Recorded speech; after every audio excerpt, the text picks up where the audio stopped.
เฮฮาสตูดิโอมันนี่ขอมาแสดงเรื่องหมูเจ้าใส่ได้ใส่กินอื่นๆต่างๆก็ไปรับชมกันเลยก่อนที่จะไปเบิ่งก็กดติดตามและกดไลค์เนาะกดกระดิ่งเนาะอยากกินขนมสิไปซื้อขนมก่อน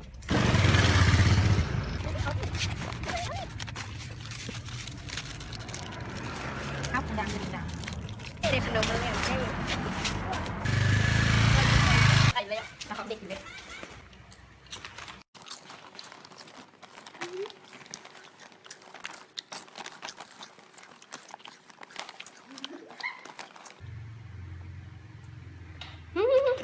เดี๋ยวเบิ่งปากด้วย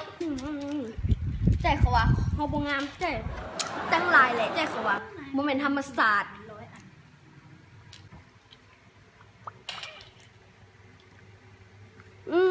ยังบ่ธรรมศาสตร์พออยากกินน้ำอีกแล้วโอ้ศาสตร์กูเริ่มว่ากูทาลิปสติกอยู่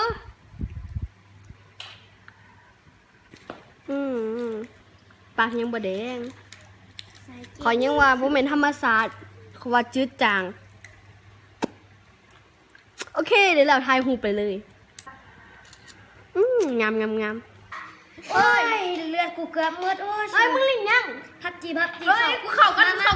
มาเสริมต่อซ้ำต่อซื้อมึงซะนี่ไปได้แล้วเข้าไปเลยเฮ้ยขามันเฮ้ยมึงระวังมาแม่มึงโอ้ยรอกดจอกเลยสิไม่ใช่มึงนี่บ่สวยกูเด้อยื้อไว้เด้อตายงอนใจว่าแฟนกูแสนมาโอ้ยเป็นใครว่าแสนมาโอ้ยชี้หาแสนมา